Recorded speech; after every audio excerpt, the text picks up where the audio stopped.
नमस्कार दोस्तों बिहार में सियासी हलचल बढ़ गई है दोस्तों। सबसे पहले आप ये तस्वीर देखिए दोस्तों। इस तस्वीर में नीतीश कुमार तेजस्वी यादव के कंधे पर हाथ रखे हुए नजर आते हैं और ये तमाम तस्वीरें ये पोस्टर आपने नीतीश कुमार के देखे और उसके बाद लालू प्रसाद यादव के बयानों को भी आप सुन रहे हैं। इन तमाम चीजों ने भारतीय जनता पार्टी को टेंशन दे दी है और टेंशन इतनी ज्यादा हो गई है कि भारतीय जनता पार्टी नीतीश कुमार के सामने सरेंडर नजर आ रही है।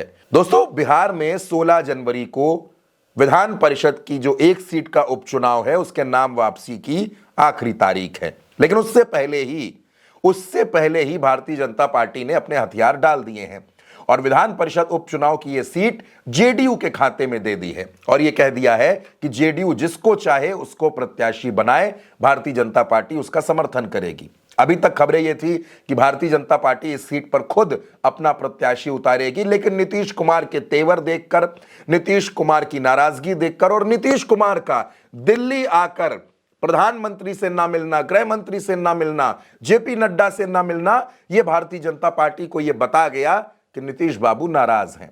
और नीतीश बाबू नाराज होते हैं तो पहले खामोश होते हैं, फिर बीमारी की बात आती है, फिर नीतीश कुमार अचानक से राजभवन निकल जाते हैं। अब इनमें से सब कुछ तो हो चुका दोस्तों। नीतीश कुमार यात्रा पर भी हैं, बीमार भी रहे, खामोश भी हैं, राजभवन में राज्यपाल से मुलाकात भी कर आए हैं। अब इंतजार बस इस बात का है कि नीतीश कुमार किस दिन राजभवन जाकर अपना इस्तीफा सौंप देते हैं। भारतीय जनता पार्टी को लगने लगा है कि बिहार में अपनी सरकार बनाने का यह मौका हाथ से नहीं जाने देंगे कि मौका ना जाए और हमारी सरकार बने।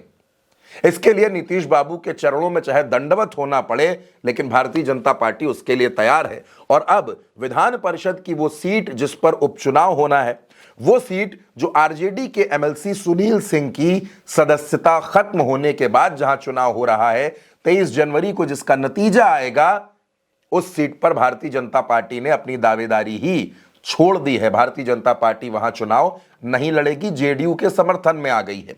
क्योंकि दोस्तों खबरें इस बात की थी कि जेडीयू इस सीट को चाहती है, भारतीय जनता पार्टी खुद यहां प्रत्याशी उतारना चाहती थी, चिराग और मांझी की भी नजर थी। संकेत साफ थे कि यह सीट एनडीए में झगड़ा करवा सकती है, लेकिन भारतीय जनता पार्टी आज की तारीख में वो भारतीय जनता पार्टी जो दूसरे दलों में तोड़फोड़ में माहिर है, चाहे शिवसेना हो चाहे एनसीपी हो, वो भारतीय जनता पार्टी लड़ाई से बच रही है। बीजेपी को लगता है कि नीतीश कुमार से लड़ना मतलब अपना नुकसान, नीतीश कुमार का नाराज होना मतलब अपना नुकसान। क्योंकि अगर नीतीश कुमार अलग होंगे तो ऐसा नहीं है कि सिर्फ बिहार में परिवर्तन होगा, बीजेपी के दोनों डिप्टी सीएम का इस्तीफा होगा, बीजेपी के मंत्रियों का इस्तीफा होगा, सरकार गिरेगी सो अलग, ऊपर से नरेंद्र मोदी की सरकार संकट में आ जाएगी क्योंकि 12 सांसद कम हो जाएंगे। और इसी वजह से भारतीय जनता पार्टी के तेवर ढीले पड़ गए हैं। आज की तारीख में अगर नीतीश ये कह दें कि उनको 110 सीटें लड़ने के लिए चाहिए, तो भारतीय जनता पार्टी उनको 110 सीटें भी दे देगी, क्योंकि बीजेपी किसी भी कीमत पर बिहार में अपनी सत्ता बनाकर रखना चाहती है। और उससे भी ज्यादा जरूरी है कि नरेंद्र मोदी अपनी सत्ता बनाकर रखना चाहते हैं। इसलिए नरेंद्र मोदी ये नहीं चाहते कि नीतीश कुमार उनका साथ छोड़ करके जाएं। कभी कभी बड़ी लड़ाइयों को जीतने के लिए छोटी छोटी लड़ाइयों को लोग हार भी जाते हैं। विधान परिषद उपचुनाव की ये सीट भी उसी हार की तरह है। भारतीय जनता पार्टी की तरफ से दोस्तों कहा तो खूब गया कि मुख्यमंत्री भारतीय जनता पार्टी का होगा, पार्लियामेंट्री बोर्ड तय करेगा, हम फैसला करेंगे, तमाम बातें आई। लेकिन अब जब नीतीश बाबू ने थोड़ी सी अपनी नजरें तिरछी क्या कर ली, तो भारतीय जनता पार्टी हाथ जोड़ने पर मजबूर हो गई और सीट छोड़ रही है नीतीश कुमार के सामने। अब 16 जनवरी से लेकर 23 जनवरी के बीच में बिहार बेहद चर्चाओं में रहेगा दोस्तों, और चर्चाओं में इस तस्वीर की वजह से भी खूब रहेगा जिसमें नीतीश बाबू का हाथ अपने भतीजे के कंधे पर है। क्या कहती है ये खबर और क्या कहती है ये तस्वीर दोस्तों, अपनी राय हमें कमेंट बॉक्स में जरूर बताइएगा। नमस्कार।